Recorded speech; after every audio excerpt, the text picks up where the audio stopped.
Episode 62, here we go! With all independent books, these are Kickstarters, so check it out. Let's see if you back these or not. Let's talk about it right now.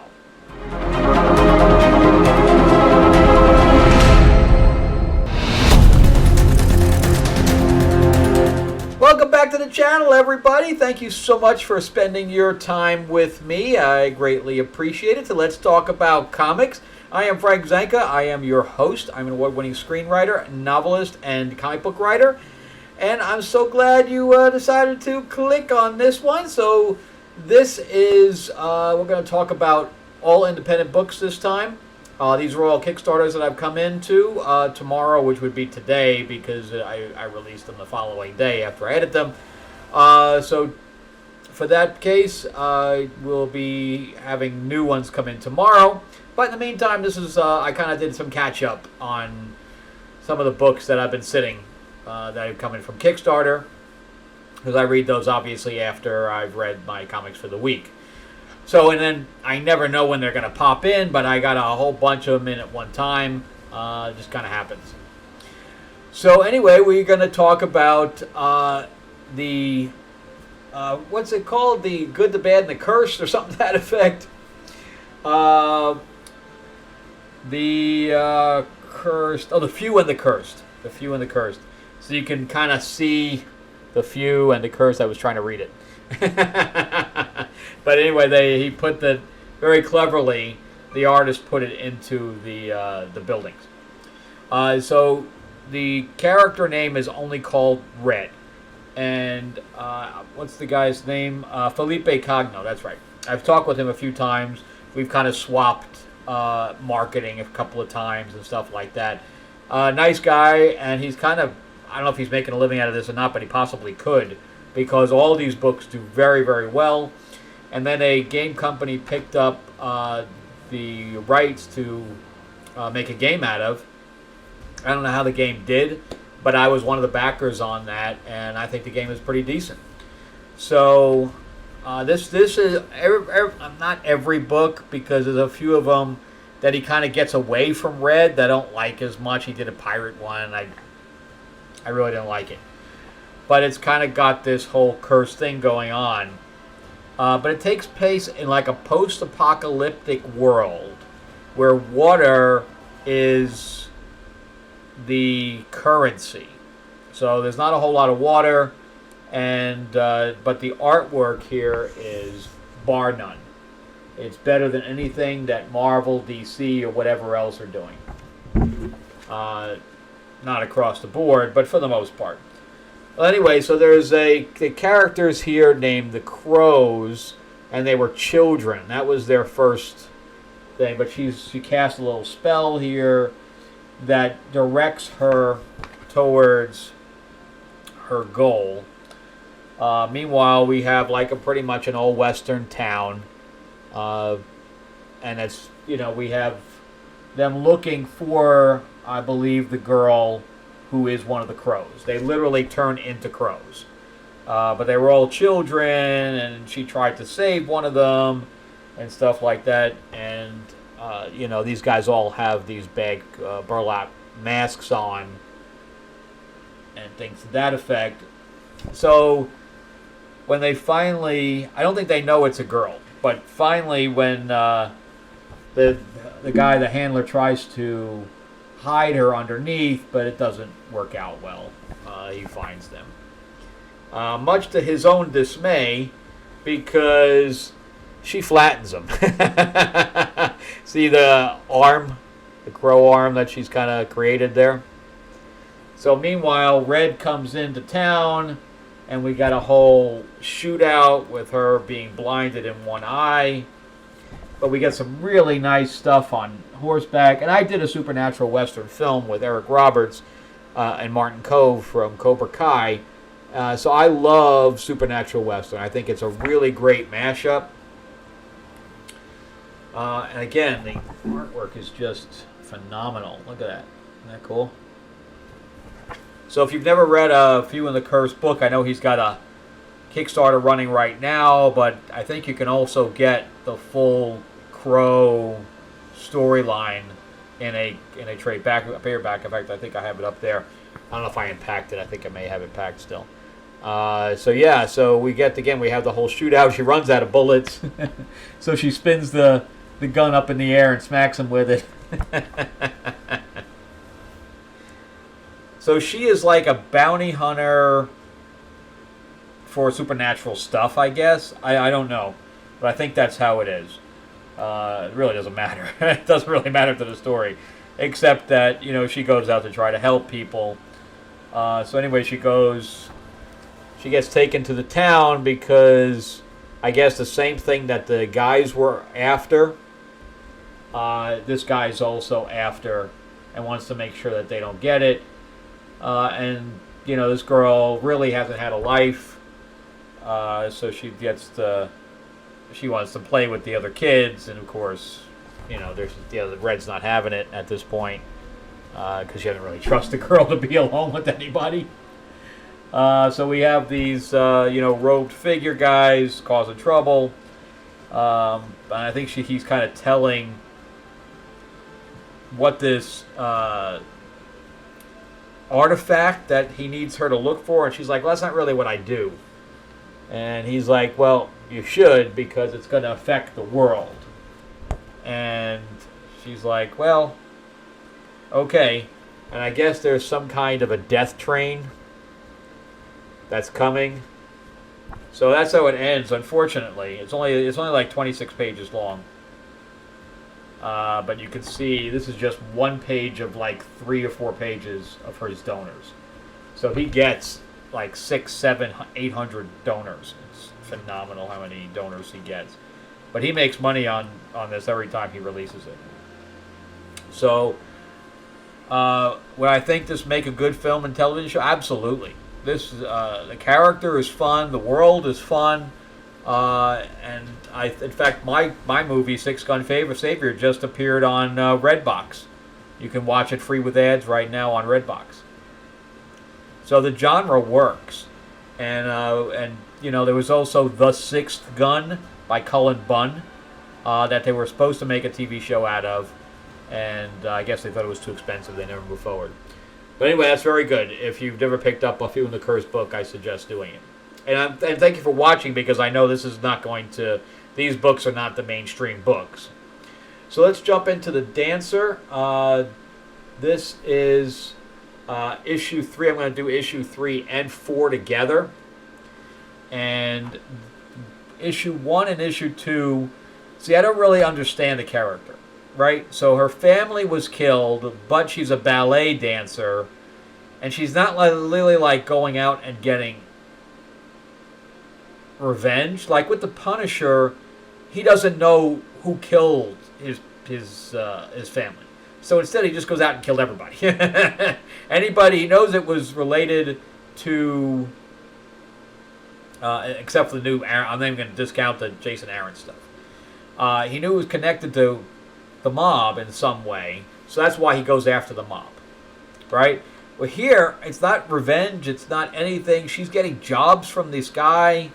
And then, one of the jobs that she gets, she ends up killing this couple that's evil, and their daughter is there, and the daughter haunts, the fact that she's still out there haunts her.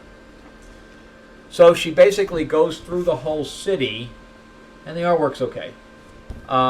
She goes through the whole city looking for this little girl, and she finds the little girl. And she's like, well, you want to get some hot chocolate, right? So the girl says, yes, we'll get some hot... And this is important, okay? So there is a hot chocolate in front of her that gets drunk in some way, okay?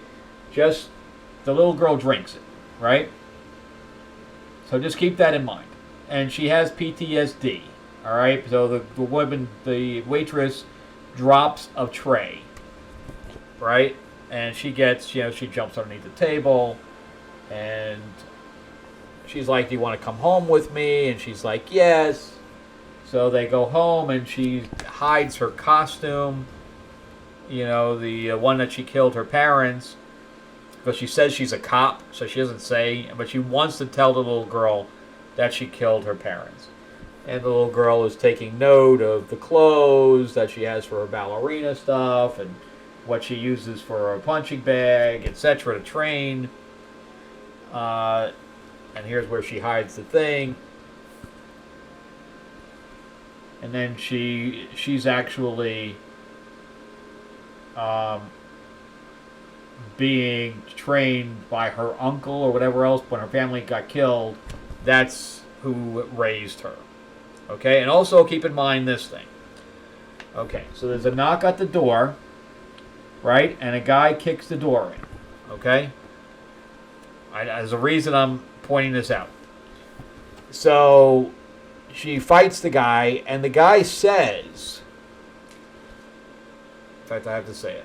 You broke my nose. Where? Okay, there's the line. Where is the girl? Right? Keep note of that. Keep note of that.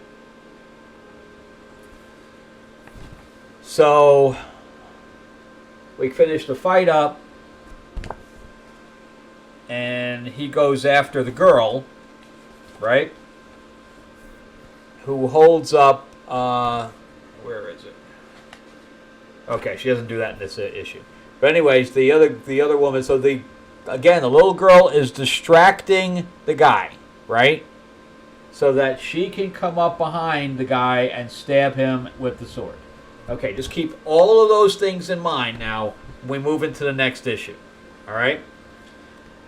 So we finish up the thing where she says, "No, I know that you killed my family, but I forgive you." Right? And she tells him about her family and about the guy that comes in and kills him, kills the father, and then the mother tries to beg for their life, and the guy kills the mother anyway. So we're seeing this in the last issue of the series. We're seeing her family get killed. You're waiting a very, very long time to make those connections. And she's like, "I know you were doing your job. I forgive you," etc. And we get a touching moment. Okay, great. She still slaps her in the face, by the way. The little girl slaps her in the face anyway. So anyway, we move on. Dialogue. And then we get into this scene with her psychiatrist. And she's like, "Isn't it interesting how you found Chloe," who's the name of the little girl, "in the entire city? You picked her out, you found her, etc. It's amazing also that she was the same age as you were when your family was killed." And she's like, "What are you getting at?" And she's like, "Did you ever consider that Chloe doesn't even exist?" And I'm not even kidding, that's what it says. Right there. Does she even exist? So, then I'm like, what? What? My head went, what? So she talks about her mother and dancing with her mother. Again, we're going back. In the last issue, we're going back to all this. Dance the pain away. That was her mother's thing. And she does, and look at that. And Chloe's there, and she disappears. And that's the end. There's so much wrong here, it's crazy. As I pointed out, the woman ordered a hot chocolate that got drunk, whatever you want to say. So we should have seen the waitress look at her weird or whatever. We never see anything like that.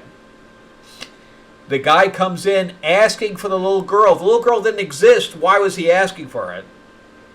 Then on top of that, he is distracted by the little girl to turn his back on the other woman who then could stab him. Distracted by what? If she didn't exist. This was not thought out well.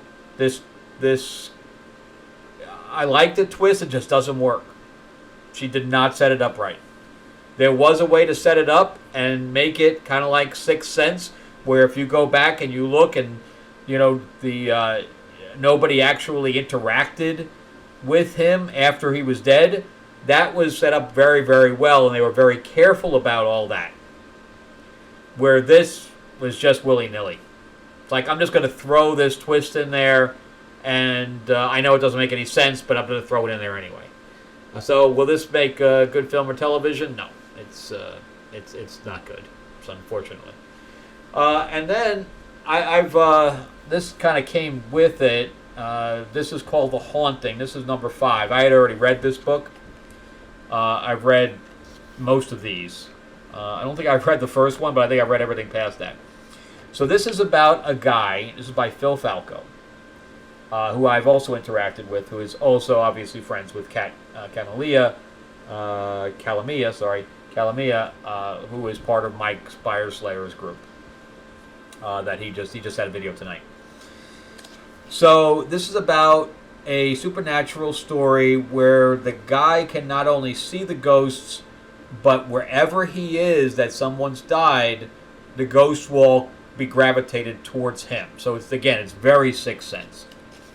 So he hooks up with this other girl, who I guess had some kind of a lesbian affair, young, and I guess the girl could also feel the ghost. I think that's actually a pretty cool little thing there.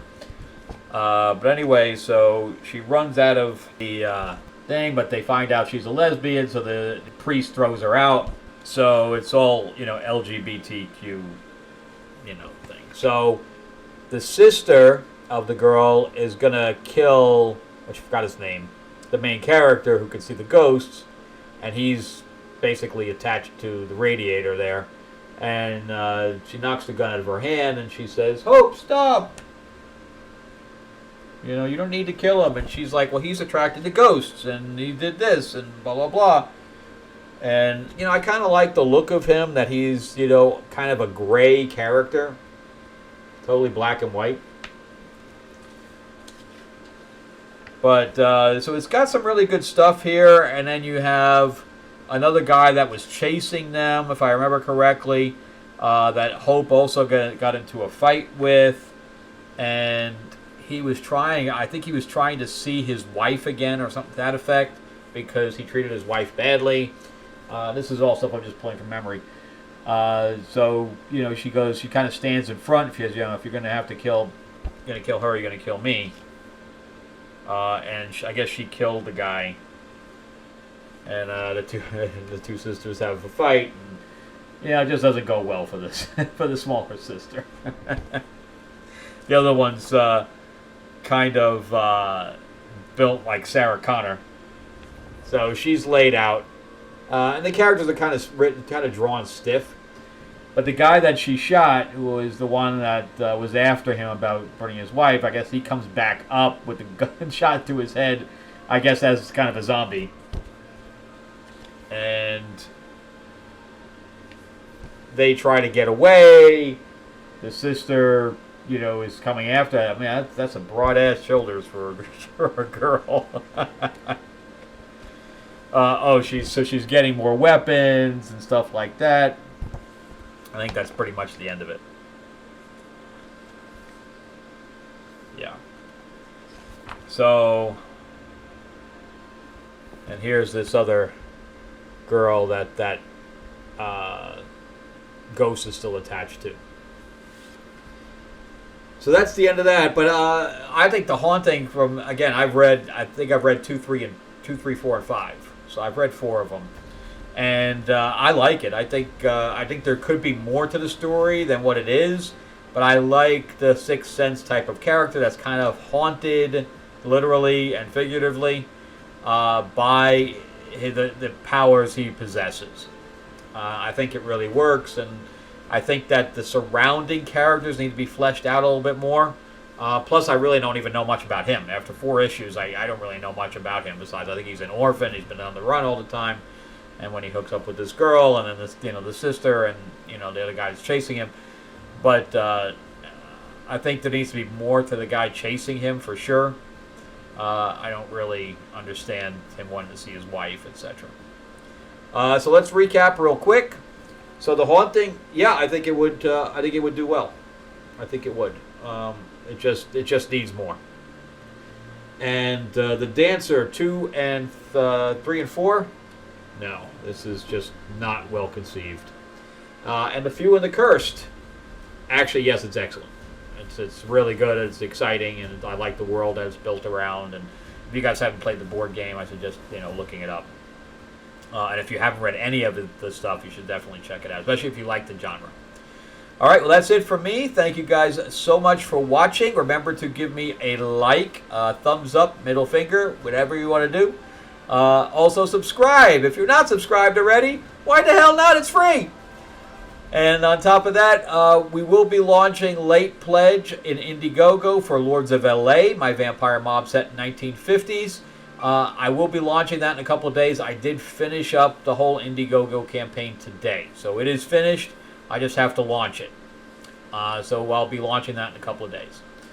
And so if you missed on the last one, you'll be able to get issue 1 and issue 2. We still have about 8-9 pages left to finish up.